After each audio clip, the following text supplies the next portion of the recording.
انسان جلد باز ہے۔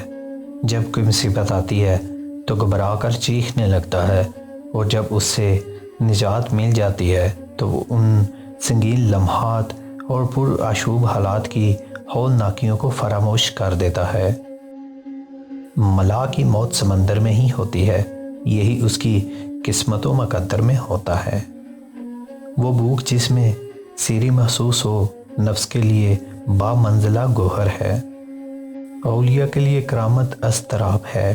کرامتیں دو قسم کی ہیں، اختیاری اور اضطراری۔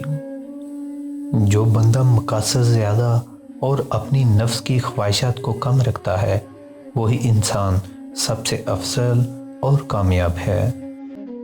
جب بھی کوئی مشکل آ جائے تو قنوت نازلہ پڑھو، مصیبت دور بھاگ جائے گی۔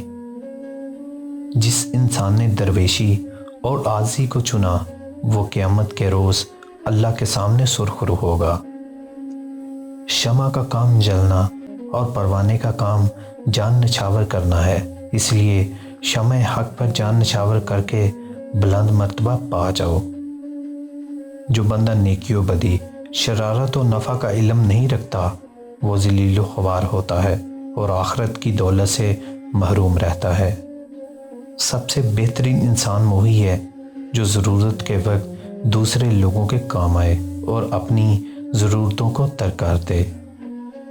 فانی شے سے عشق کچھ دنوں میں ہی مر جاتا ہے، وصال عشق کی موت ہے۔ جو کوئی نام حسین رضی اللہ تعالی عنہ کی قدر کرے گا، اسے دنیا کی کوئی طاقت پچاڑ نہیں سکتی۔ اہل حزب اللہ کی محبت انسان کو مشقت سے محفوظ رکھتی ہے۔